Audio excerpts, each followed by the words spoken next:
Sorry. Hello and good evening to you. Welcome to News 360 and it's live on News Hub here at Desawe in Kanda. My name is Alfred Okanse. And I'm Natalie Fort. A look at the top stories this evening. News 360 Headlines is brought to you by Deluxipade, Heaven Black Mosquito Coil and Spray, Calipo, and Nido Fortigro, your love, their future. Ghana marks Maiden Constitution Day.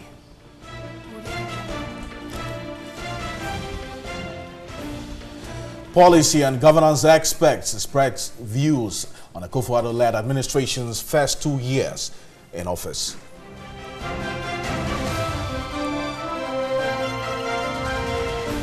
Also in the bulletin, conjoined twins separated at the Kolebu Teaching Hospital 19 years ago traced.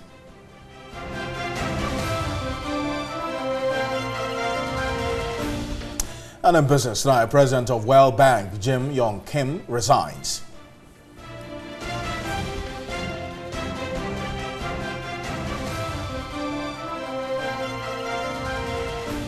And on the international front this evening, 2 suspected military coup plotters killed and 7 others captured in a foiled attempt in Gabon.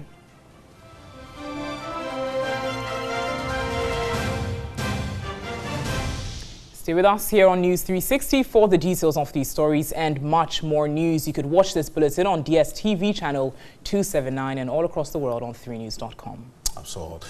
Well, I have on TV3 done on Facebook. Let's get interactive. So to our first story this evening, it's been 27 years of Ghana's 1992 Republican Constitution. The following News Desk report highlights the 27-year journey.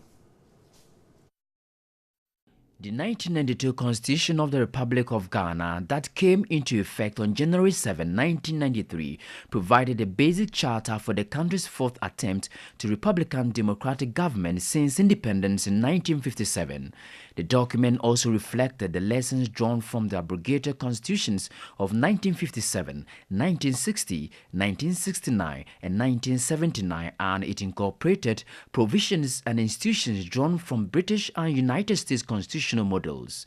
The 1992 Constitution, as the supreme law of the land, provided for the sharing of powers among a president, a parliament, a cabinet, a council of state and an independent judiciary.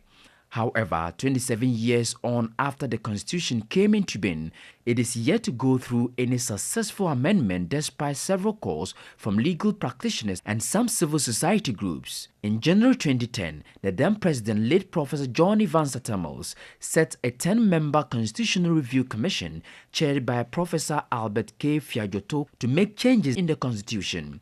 Other members of the commission were Omanhene of Ogwa Traditional Area, Osaberima Kwesi Atta II, Paramount Chief of Kumbungu Traditional Area, Kumbuna Yiri II, Na Alhaji Idrisu Abu, the late Akentina Piamenka, and Sabina Ofori-Boateng.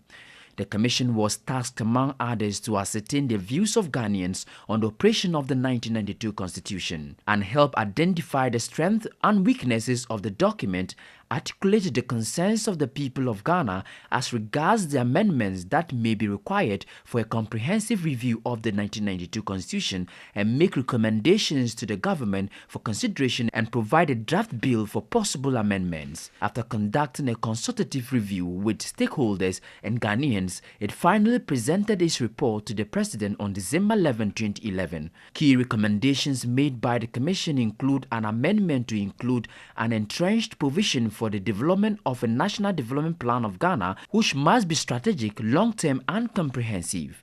The Commission also recommended that the existing minimum age requirement of 40 for the presidency be maintained and that there should be no maximum age requirement for the presidency. That was not all. The Commission further recommended that in a situation where the President serves for only one term of 4 years, he should be allowed to contest for another 4-year term after an interval, but he may not serve for more than 8 years in total. Government subsequently issued a white paper on the report, accepting 95% of the recommendations and rejecting 5%. Government later set up a 5-member implementation committee to implement the recommendations that had been accepted. 8 years down the line, successive governments have all failed to adopt key recommendations of the Commission. Though the 1992 Constitution is currently the longest in the history of Ghana, many believe key portions must be amended to suit modern democratic practices. Now, the national chairman of the People's National Convention, Bernard Mona, says the party would resist any attempts to change the history of Ghana following the declaration of January 7 as Constitution Day. Bernard Mona, who is also the convener for the revisionist resistance, says the day is meaningless in Ghana's history. January 7 has been declared Constitution Day to commemorate the day the 1992 Fourth Republican Constitution came into force. January 7 is also the day new heads of state are sworn into office. But there have been several opposition to the amendment of the Constitution, particularly from the National Democratic Congress, the Convention People's Party, and the People's National Convention. Other pressure groups, including the Revisionist Resistance, whose convener Bernard Mona has vowed to resist any attempt to rewrite Ghana's history. The Constitution is only one of the many constitutions that have existed under the Fourth Republic. For you to come and say you are scrapping the Republic holiday in place of a constitution that has endured under the Republic is to say that your birthday is of no relevance, but your marriage day is more important. That is what President Akufo-Addo is trying to do. And we think that that is strange, that is polluting the nation, and indeed the history of our people. There have also been mixed public reactions over the commemoration of the day. At the moment, I feel we have too many holidays. Though 7th January, it can be a day for us to remember the Constitution, but not necessarily we going on holidays where workers get to stay at home. For me, I don't mind. I just love holidays. To me, I think it's relevant for us to have the Constitutional Day because as Ghanaians, it's fair for us to have an idea as to what our Constitution holds, what it entails, what it has to offer to us as being Ghanaians. I think the holidays in Ghana is becoming too much.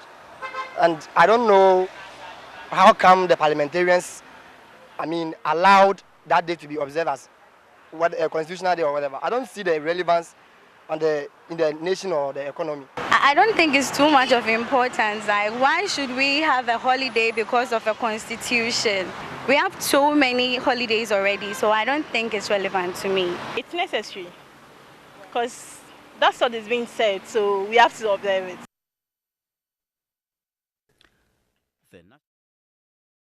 Well, divergent views and opinions there about this day, Constitution Day, but I tell you, it's not the only day as a Constitution Day. Exactly 2 years ago, President Akufo-Addo was sworn in as President of the Republic of Ghana. Policy and governance experts have expressed mixed reactions about the performance of the new patriotic party as it marks 2 years in office. In the following report, Kwacha Freniama puts the spotlight on the governance indicators from January 7th, 2016. The MPP, prior to the 2016 election and after 8 years in opposition, made a number of ambitious promises. From agriculture to the economy to education, the assurance was simple. They were going to improve the lives of Ghanaians. Key promises made by the MPP include the assurance of constructing one factory in every district, the one village, one dam policy, the restoration of nursing training allowances, and a free senior high school program. Without a doubt, the party's electoral victory was partly due to these promises. So far, it has managed to implement, among others, the flagship free SHS program, restored nursing and teacher training allowances, established the Special Prosecutor's Office, and reduced electricity tariffs as promised. But the Akufo-Addo-led government has had some challenges, not only with the implementation of some of these policies, but also with scandals notably relating to corruption. For example, in August 2017, MPP activist Kwame Asare-Obeng, popularly called A+, accused the two deputy chiefs of staff of engaging in corruption. There was also the controversial Commonwealth visa scandal that led to the suspension of key officials in the sports sector, including Pius Enam Hajide, who was then Deputy Sports Minister. Despite the fact that investigations conducted so far have vindicated the government, some say corruption is still on the rise, accusing President Akufo-Addo of consistently shielding his appointees when they breach laws governing public office. Assessing the MPP administration, political scientist Professor Ransford Jampo explained that it deserves commendation for showing some commitment to fulfilling some of its major promises. Generally, to be fair, they have done well in trying to maintain the relative peace, stability and tranquility that they came to meet. The regime has also done one thing that, in my view, is commendable. They have been able to match some of their policy interventions with the kinds of things they said they were going to do enshrined in their manifesto. I mean, this for me is very good because over the years we've had to deal with the misconception that politics is all about a game of lies, deceit, and fraud. Professor Ransford Jampo is, however, worried about what he describes as President Akufo-Addo's over-reliance on spiritual advice, neglecting, in many cases, counsel from experts. This government campaigned on one slogan, the battle is the Lord's, and I think the battle has been the Lord's for them. But you can see, if you look at the posturing, it's about leaning more towards advice of those who believe in the spirits than advice coming from those who should know better. The Associate Professor of Political Science adds that the caliber of persons the president has surrounded himself with leaves questions about the kind of leader he is. President Akufo-Addo, if you interact with him one-on-one, you would appreciate that he means very well. But if you look at the demeanor and the posturing of Professor Atta Mills, he also meant well. But meaning well alone cannot bring about good quality governance. Meaning well alone would not move policies from their drafting stage to the implementation stage. My point is, it is about leadership. When we talk about leadership, we are not talking about headship. We are talking about ability to inspire confidence and influence a group of people you are working with such that they are ever willing to give enthusiastic cooperation to help you to succeed. That is leadership. So the fact that you have a head does not mean there is leadership. And I say this because it seems to me that the president means well, but the caliber of people he may be working with have their own objectives and they have their own ambitions that may not be in sync with what the president stands for.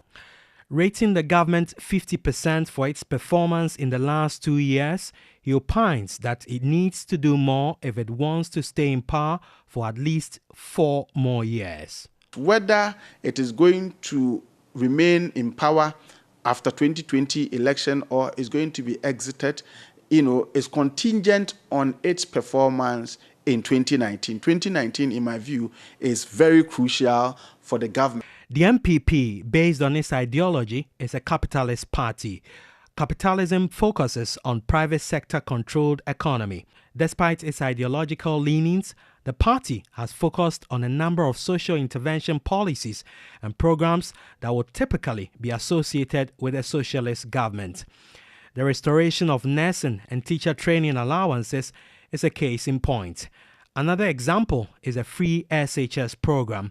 Public administration and policy expert Professor Justice Bawale says ideological contrast is sometimes necessary. The saying that when a capitalist becomes very wealthy, he becomes a socialist. A government that wants private business to flourish is a government that wants to see that we have good security and taking care of the social systems and making sure that the social safety net takes care of the vulnerable to make sure they don't become a problem for society is very key. And so social interventions should be something that any capitalist would be interested in. He explains that typically what the masses want is simply to feel the real impact of government policies and programs. If this government wants to stay in power beyond 2020, it has to go beyond paper achievements. In other words, a lot of Ghanaians will not be excited about getting recited to, we 200 and something achievement, and all of it will be on paper. People will really want to be able to see things on the ground. He, however, holds one key reservation concerning the MPP government's tenure so far. It is important that government diffuses activities and its expenditure. And one way of doing that is to ensure that the IPEP program doesn't become an Accra-centric program. It should not be a program that is run from Accra. Currently, you get virtually all contracts, all interventions, all activities of the program run from Accra. Contracts are awarded from, even contracts as small as KVIPs and stuff like that are getting run from Accra. And I think that this is not good for stimulating the growth of the economy, especially at the district level. After 24 months and having listened to the experts, one thing remains clear, that although this government may enjoy some goodwill among the people of this country, expectations remain high so far as its performance over the next 2 years is concerned. For TV3 News, my name is Kwache Afreniama. From governance-related issues, let's turn to the health sector, as statistics indicate that 1 out of 50,000 children are born conjoined, of which fewer than 1 dozen out of 500 survive after their first birthday. 19 years ago, a set of conjoined twins were successfully separated at the Kolebu Teaching Hospital. Our reporter, Sarah Paku, traced Lydia and Linda to Somenya in the Yilo Krobo district of the Eastern region. The birth of Linda and Lydia as conjoined twins at the Itua Government Hospital at Odumasi Krobo in March 1999 made headlines. They had to be transferred to the Kolebu Teaching Hospital until their separation in a 4-hour surgery on May 19, 1999 by an 8-member team of doctors, anesthetists and nurses led by Dr. W.M. Hodasi, a consultant surgeon. Biological parents of the twins, Mr. and Mrs. Awi, shared the challenges and fears they encountered. I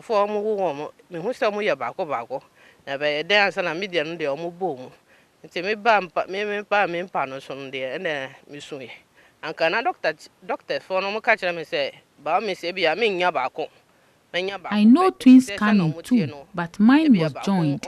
In fact, I cried. The doctor said they will try to save one.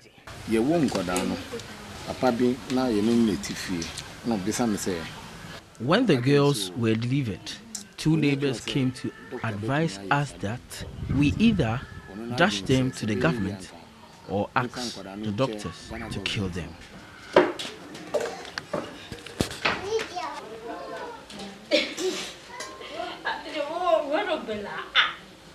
Linda and Lydia, who are now in SSS 3 at the Akwemuman Senior High School at Kintampo, are grateful to their parents for the sacrifices they have made. The last time she said when they were sending us to the theater, they told her to come and choose one because one died.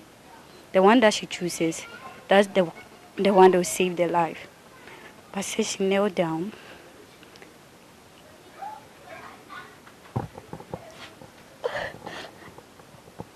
And she prayed to God that she want both of us alive. And here comes us. John Morrison adopted us from our childhood. She took us to SHS 1.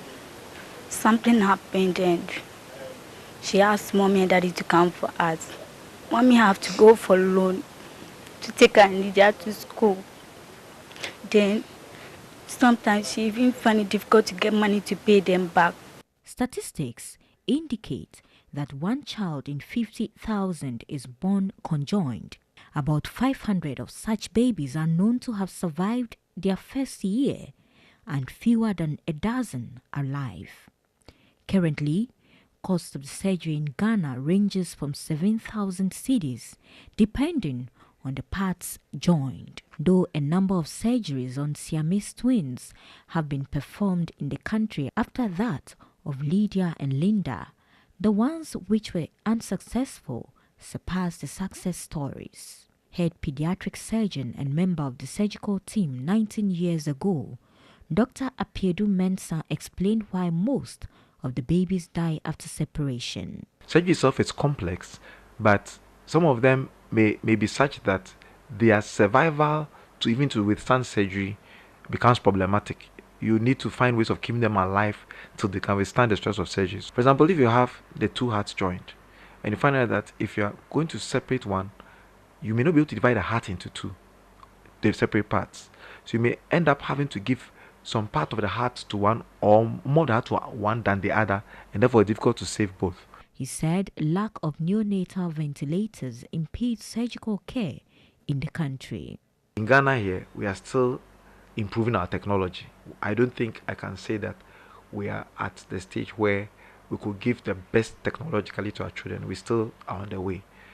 I mean, a typical example would be if you have to put the child on a ventilator immediately after surgery, immediately after they are born. Really, in our center, even here, we don't really have neonatal ventilators to take good care of the children now. I know attempts are being made to get them, but we really are not there, even now. The stigma attached to such babies born conjoined is another concern. Blaming is very unfortunate and is very wrong. The minimum in terms of genetic disease, for example, is that half the genes come from the father and half from the mother. So if there's a problem with the genes, then the suppository could have come from the father or the mother. And if it's genetic, nobody creates genes.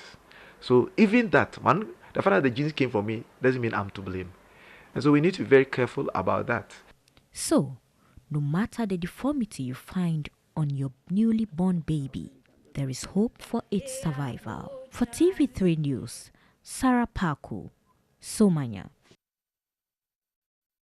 You can afford to dance, the one, they call it shaku, isn't it? Yeah, but, that heart of gratitude actually, sums up all the blessing that comes with such medical miracles. A lot of it is expected as well. But on MTN Video Reports, citizen journalist Emmanuel Gulari reports from Titarigu in the northern region on the state of the classroom block.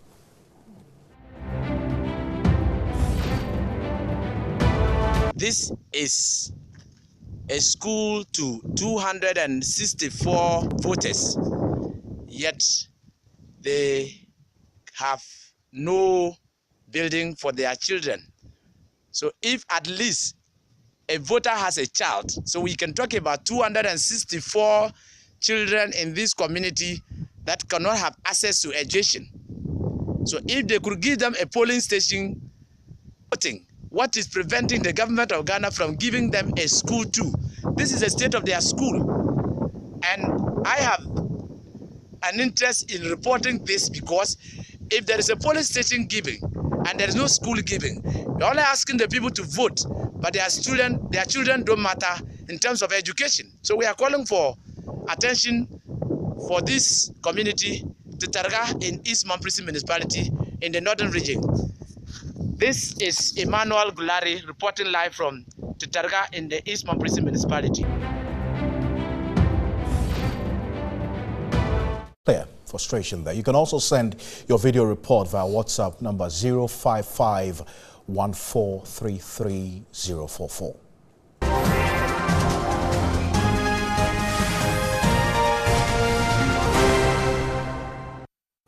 Welcome back to the business segment here on News 360.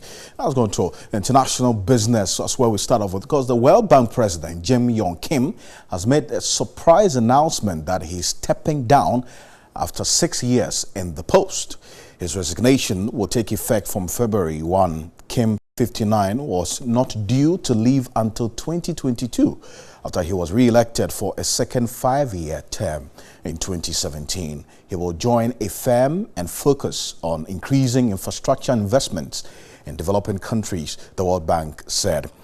Kristalina Giovava, who is the World Bank's chief executive officer, will assume the role of interim president.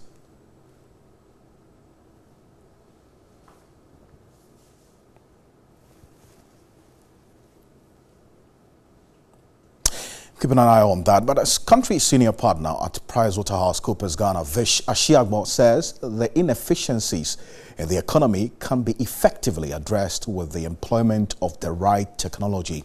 According to him, the country needs to generate enough revenue internally to finance its development projects. Challenges with revenue mobilization and its impact on Ghana's development as the country exits the IMF program is a major concern to analysts. With the implementation of the Ghana Beyond Aid program by government, many donor countries are modifying aid relations to reflect trade relations. The use of the right technology, according to country senior partner at PricewaterhouseCoopers, Vish Ashiagbo, will go a long way to plug the revenue leakages, which is affecting the internal revenue generation drive. Who is doing business? How much are they generating? Who are they buying from? Who are they selling to? Where are the funds flowing? That's where we start from. Unfortunately, you cannot do those things from a very high level. Fortunately, these days with technology, you can get a better understanding with relative efficiency as to where funds are flowing. And that will be a starting point so that you can begin to cast the net a bit wider. Although the tax identification number 10 will no longer be a prerequisite for the upfront registration of a business, the provision of a digital address, according to Vish Ashiagbo, is direct use of technology to rake in more revenue. For the informal sector, look, we all know the informal sector. After all, we buy from them, we sell to them. In this country, if you want to register as a business, you're supposed to go to the registry. Not many people, or I shouldn't say that, a lot of informal businesses perhaps were not doing that before.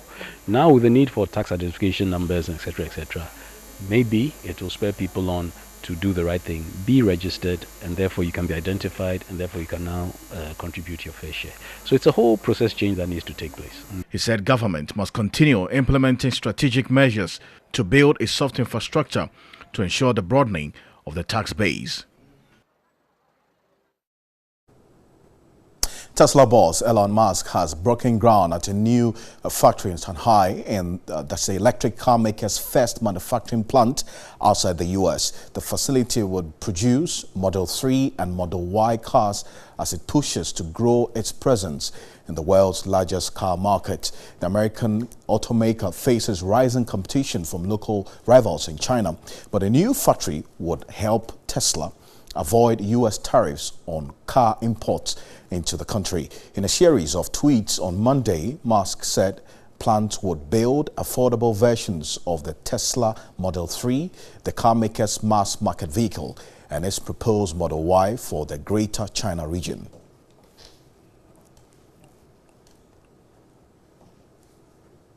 Well, that's small business news on 3news.com. Make some time and visit that website. We're back shortly with some more stories after this break. To stay.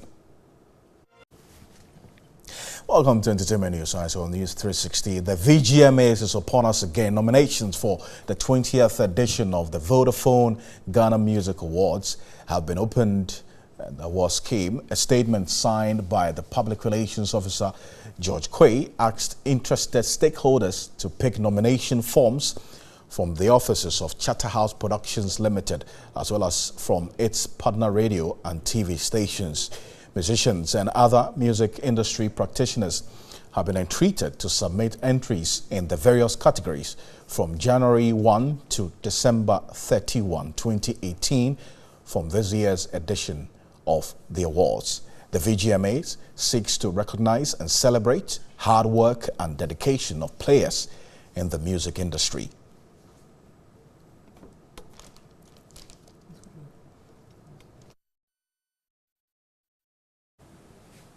And in some more entertainment news, the 76th Annual Golden Globe Awards, hosted by Andy Samberg and Sandra Oh, lived up to their billing as award season's least predictable party. A Star is Born, the odds-on favorite going into the night, ended up going home with just one award for Best Original Song. Meanwhile, its rivals Green Book and Bohemian Rhapsody triumphed over so-so critical news to snag statuary of their own. The former went home with 3 awards, including Best Picture, Musical or Comedy, while the second won 2 major prizes, Best Actor for Rami Malek and Freddie Mercury, and Best Picture Drama. The TV realm, The Assassination of Gianni Versace, The Americans, and upstart Netflix series, The Kominsky Method, walked away with the highest honors.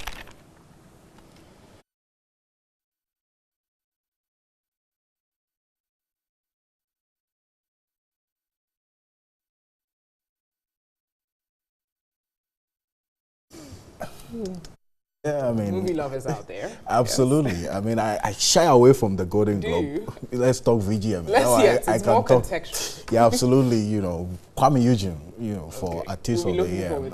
I mean, he deserves it. He does. Don't you like his songs? I do, and they came to visit us not too long ago. Absolutely. Yes. You know, yeah, so we want to say thank you, as always. It's been great having you here on NEWS360. On behalf of the rest of the team, we say thank you. My name is Alfredo Kansi. And I'm Natalie Fort. A lot more news on our website, 3news.com. Thanks so much for watching and have a lovely evening.